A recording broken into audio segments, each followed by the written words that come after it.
All right. So it's another recording of kind of the second video of our channel or my channel. Got a new guest, my dad. Want to introduce Bobby Akers. He's like I said, he's my father. He's been somebody that's been there for me through thick and thin. Uh, raised right. Excuse me. Done a good job, obviously, being a great father, but a role model in my life as well. Um, and just kind of want to introduce you, kind of let you kind of speak for yourself on kind of what you're doing now and kind of the role football has played for you in your life. Well, I'm Bobby Akers, and like Kumar say, I'm his father. Football is like growing up. Football was like religion. I grew up in Alabama, small town, and basically sports was kind of like a way out uh, for us. Everybody kind of like wanted to play professional sports because it was a very small town, very poor, and everybody kind of like supported the home team. So football is parallel to life. Growing up, going through situations, going through hardships, you go through that in practice. Sometimes you don't want to show up, don't want to practice. Just like in life, sometimes you might not want to go to work, but you got to keep, moving forward. You got to keep putting your best foot forward, and you got to keep trying hard and getting better. Those days that you feel like you don't want to do it, sometimes those be your best practices. Sometimes those be your best days. So you always gotta, um, like I said, put your best foot forward and try to do what you can to excel. So I grew up, in the '80s. You know, born in the '70s, raised in the '80s. Um, of course, the the type of football that was played back then, they don't play it now. It was more physical. Um, Defense, you could play defense. Um, these guys like Tyreek Hill, these little guys, they couldn't come across the middle. Yeah, When you had they get like touched. Steel Kurt, yeah, yeah. He played with concussions back then. We used to actually laugh about it. Um, we didn't know that you was actually, we call it getting your bell rung. Mm, You hit somebody, you see stars. You actually see stars. You start seeing black. yeah, Um, you, you just go back to the huddle for the next play. yeah, But the thing is, it's not for the weak. Football is not for the weak. And it's mm, not, and when you sign up for football, you know what you're signing up for.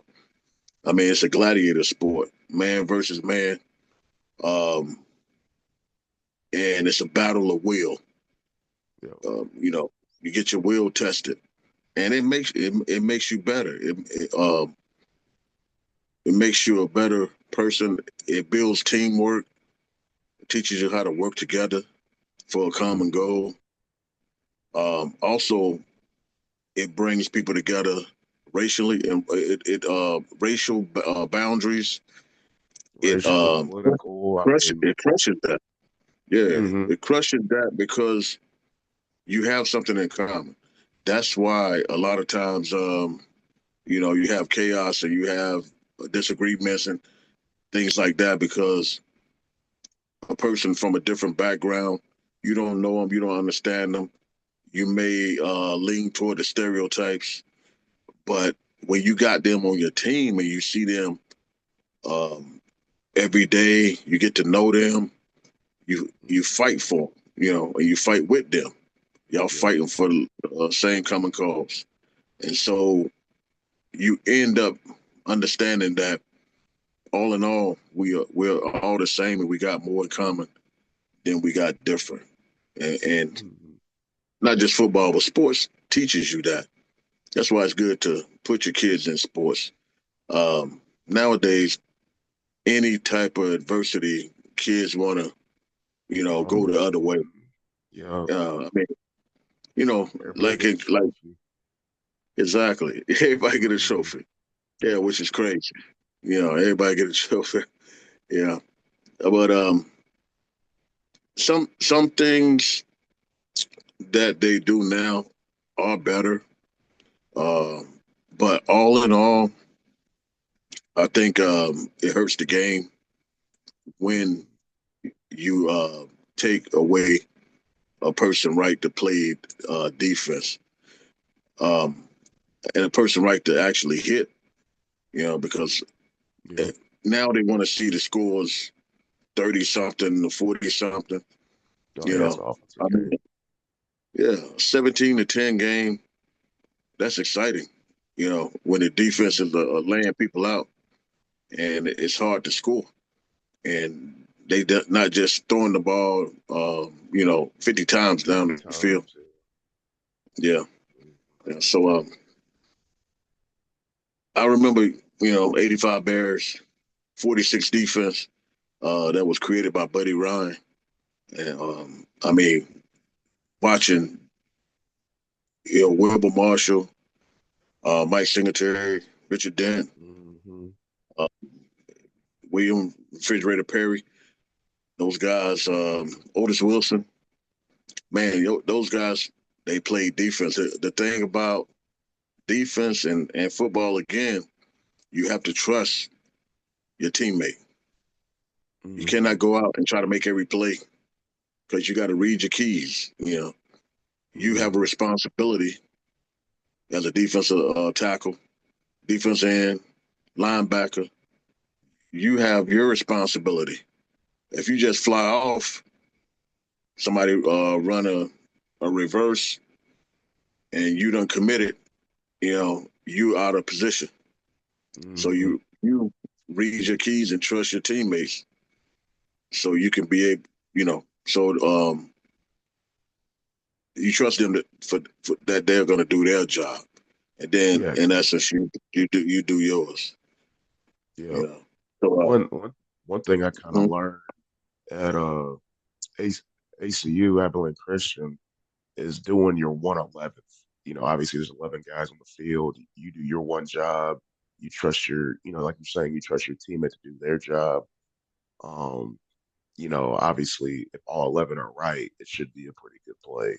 But that one guy messes up, like you said, if he breaks contain or if he goes rogue on you, that one guy could cost you. And uh no, it's definitely, I mean, it's a lot of good stuff you said right there for sure. Uh, obviously got defense has changed a lot. Like I said, growing up, I used to be a defensive guy, and I mean, you loved it just because you were able to hit somebody, with full speed. I mean, that's how football was played. I mean, you definitely Yeah. separate the basketball players or the flag spoilers from the football players because they used to have the old Oklahoma drill, and Oh yeah, Oklahoma. you could Yeah, tell who was ready to hit and who wasn't. I yeah, mean that's what made you right there. yeah. Or the Um, bull ring. I don't know. I don't. Did y'all yeah, do the bull ring? Y'all did the bull we ring? or at least like I remember in Pee Wee and maybe at Watauga we did, but that definitely when I was in high school, all that stuff started to kind of Yeah, slowly go away. yeah. But the bull ring, I mean, you in the middle, you know, Hmm. team is circled around you, and you point a person out, and y'all go head to head. You know, Yeah. yeah, that type stuff. It makes you overcome your fears, also. You know, Hmm. now kids they are scared to get embarrassed. They're Yeah. scared to put themselves in an uncomfortable situation. So everybody want to play it cool, play it safe, but Yeah. They want you're to be not the gonna cool be. guy. Yeah, you're not gonna be successful unless you color outside the margins, man. You got to be Hmm. able to do what others won't do. Yep. Yeah, yeah. And growing up, you know, that's what I instilled in y'all. You know, Hmm. to always stand out and be a leader. Don't follow the crowd. Be your own person. In essence, you're gonna grow up to be your own man. Yep, no doubt. And I mean, be like I said, today's society, it's microwave, instant gratification. And like you said, nobody wants to be embarrassed. They all want to be the cool guy. And I mean, being the cool guy in sports, and especially obviously in sport, I coach and played, and we both played. Being like cool guys get you beat in football. You don't want to Get your big, sell out. You don't want to do your job. You don't want to, you know, do that last rep that you got to do for bench or squat. You don't want to get parallel. Like that'll get you beat. Like that'll show up, in a tight game. It'll show up later in life too if you want to quit. So, yeah, um, I mean, that's what, especially a gladiator sport like football teaches you is, how to deal with adversity. And even when you do sometimes do all the correct things, sometimes it still teaches you, you still got to keep, you know, uh, breaking past that limit because sometimes you may be short of a goal, but it's okay as long as you still have that standard of, okay, now I know next time this is what I got to do. Put myself yeah, in an even better position to be able to accomplish that goal. yeah. That's right. Sometimes, like you said, you do everything right and you still come up short. You still get beat. But that's also in life. Sometimes you are the qualified person and you come up short from getting a job, and you did everything in your power, to get it, but you got to come back. I call it the slingshot effect. Yeah. Slingshot, you pull backwards in order to get momentum to thrust forward. Hmm. So that's your slingshot. You know, you may get knocked back, but you're getting ready to propel forward in a mighty way.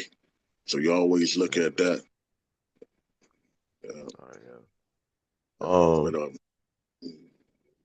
Not my fault to cut you off, but no, yeah, no, exactly. I mean, go that's the thing is like, again, kind of especially now dealing with high school kids that are, can range from 13 to 17 years old. Like it's hard to be able to get those kids to kind of understand that, sometimes we may do all the things that, you may go to class, you may get good grades, and especially like a little freshman that's, doing all those right things, but he's still like, well, why is that kid better than me? But, well, it's because he's had an experience being in, the program for how many ever years he's been in, 2 or 3.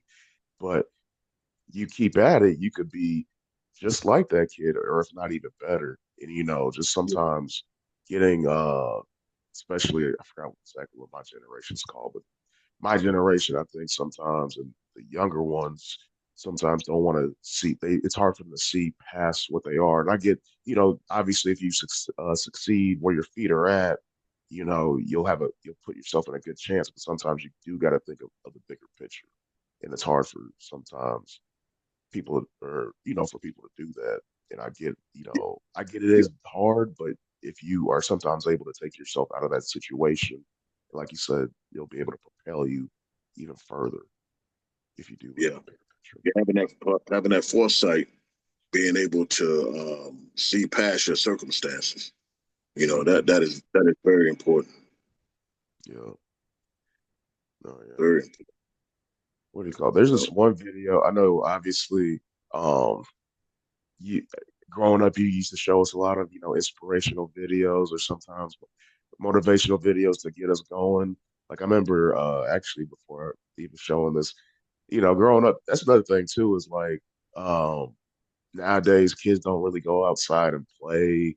Like I remember you made a rule for us, like we at least had to go play outside for an hour or sometimes two before we can even play the video games. Nowadays kids are yeah, just stuck inside. Like you can't get them out yeah, now. yeah. You should be like, go outside, and they be like, why? Yeah, exactly. Yeah, but I wanted to show this video though that I remember you showed us, you know, whenever we were young. Now it's crazy how old it is now. With Michael Irvin talking to his alma mater. I I am. appreciate Coach giving me a moment to chat with you guys, man. What does it take to win that championship that you guys are talking about? Do you know what it takes? I've won quite a few. As a matter of fact, I've won one on every level. On every level. I'll tell you what it takes. It takes men. It takes real men, because it's going to take process before you get to the prize. Process is to what you're going through right now. Those long dog ass days, those hard ass practices, I'm exhausted, man. I'm tired, man. I'm dead, man. Yeah, that's process. And in process, what do we get? We learn who's committed. We learn who we can depend on. We learn this is what it takes to wear the U on the side of your helmet. I'm gonna pause it right there real quick just to let me see. Yeah, Uh, and I'll come back. yeah. I remember, Come back and finish. Michael Irvin, and in the '80s, playing with the University of Miami, and Hurricanes. They were serious back then, Mm-hmm. and that's the thing. Taking pride, like you said, uh, taking pride in what you do, um, even if the score is 20-0. Don't hang your head. Take Mm-hmm. pride. You know that it's not over, Yep. because character is not measured in the good times. Anybody can Mm. show up on a sunny day, you know, but who you are when it's raining and snowing and the sleet, that's, that's who you are, actually. That's who Mm-hmm. you are, you know, and character is built in those challenging times, when everything is not looking well, when you are faced with adversity, you know. So that's when you have to stand up and hold yourself accountable and pull your team together Yep. and rise above, that adversity. Mm-hmm. Oh yeah, like you said, those long days of practice and, obviously in camp and, kind of parallel to real life, Monday through Wednesday or Thursday, those long weeks building or whatever the project is that you gotta, fulfill, like though that's building you towards something. Like it's not just like, especially, that's what I remember this past season with my team. We would always stress like you don't just play the games on Friday. You play it throughout the week. And they gotta understand that. And I remember when I was at Nichols, I would always explain to them because we didn't practice on Mondays. We would go Tuesday, Wednesday, Thursday, and then Friday was like the big mental day. And then obviously Saturday was when the game was played. But the first day of the week was kind of that first quarter of the game. Like, if Yeah, you guys have a good, first quarter, did you guys have a good Tuesday practice? Wednesday was the second quarter.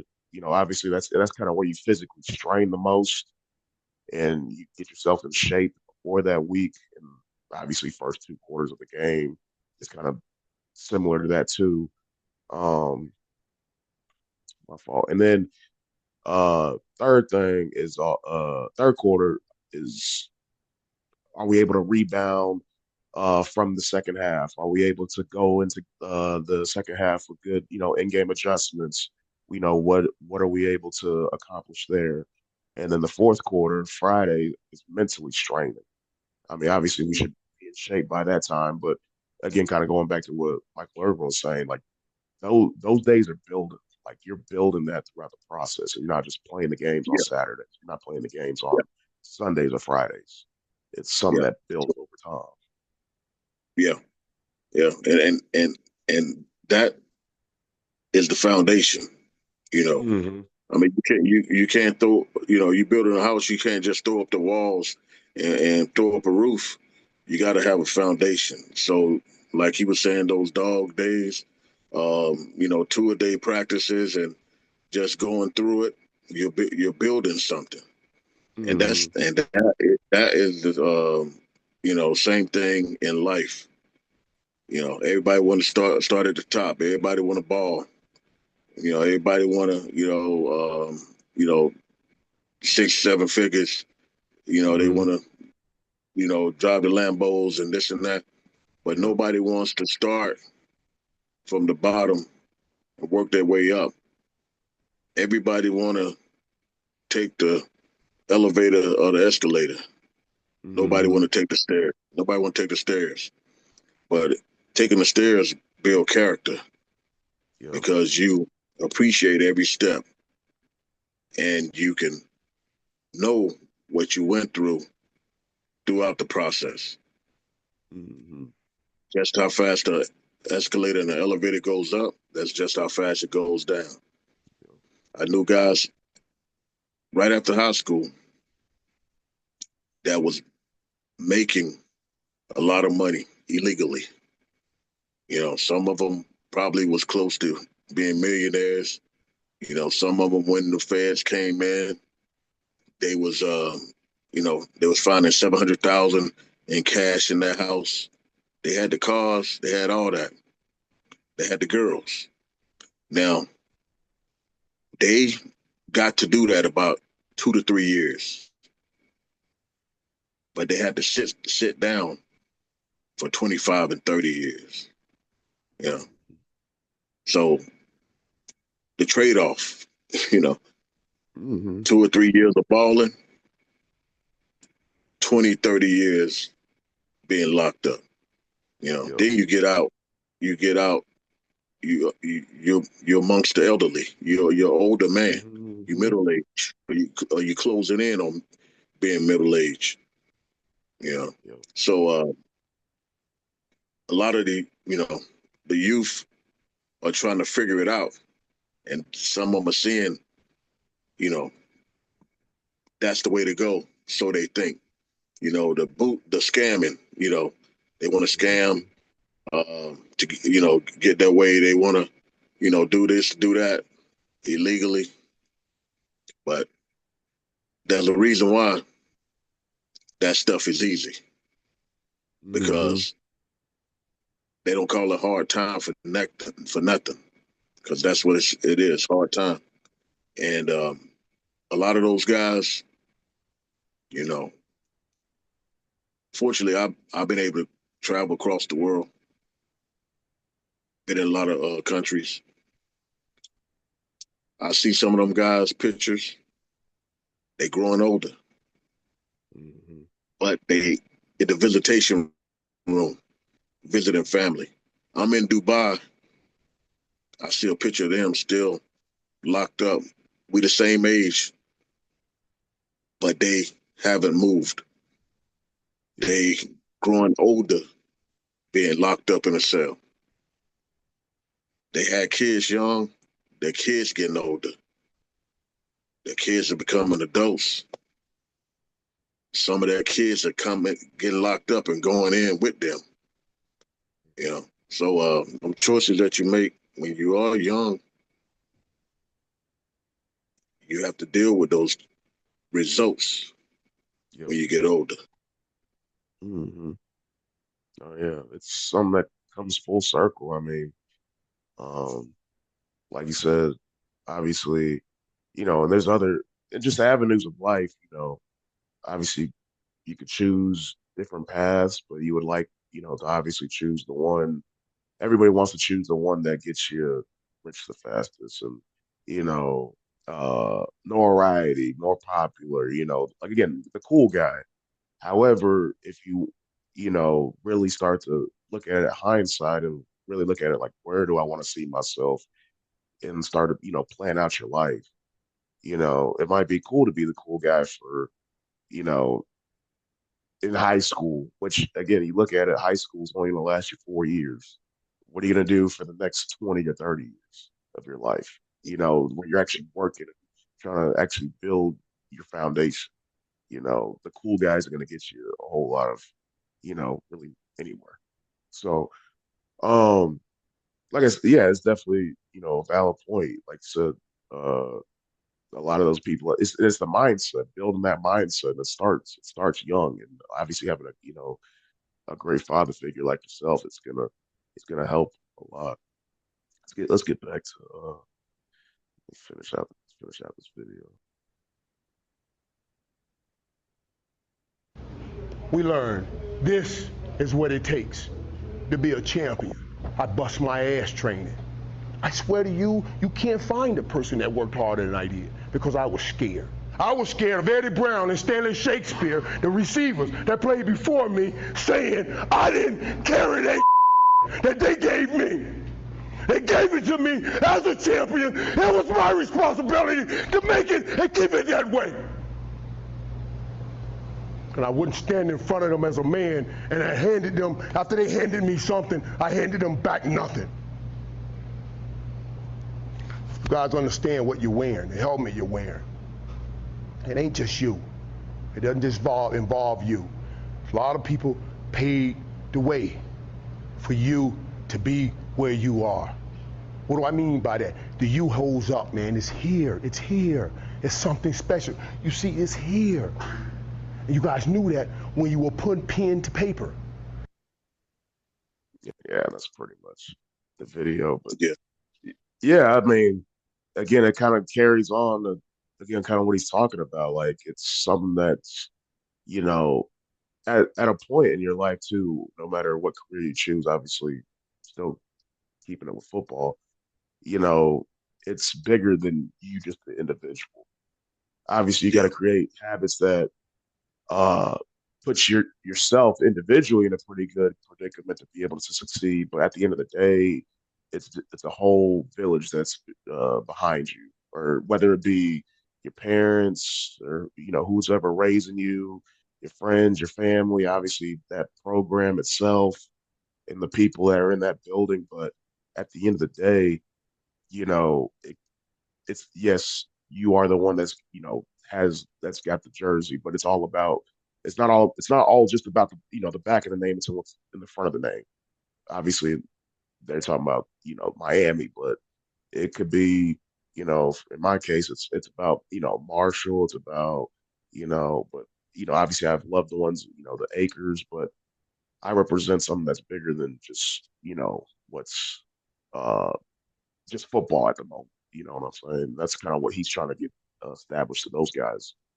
And I think that's a great message that sometimes can get overlooked in adversity. Uh, and sometimes, whenever, especially in camp, whenever with my guys, whenever we're going in the lull, I always pull up that video. And I remember at Nichols, they would be like, "Oh, that's that's the one," because it's a great. I think it's Let a me great. ask, let me ask you something. When I showed you that video for the first time, I know you get everything, of course now, being a man. What were your take on it when I first showed it to you? I would say probably initially, uh, you know, I definitely like whenever we first paused and kind of talked about it, I understood probably the piece about the practices, the hard work that's kind of put in throughout the totality of just working, being a hard worker. I kind of understood that. I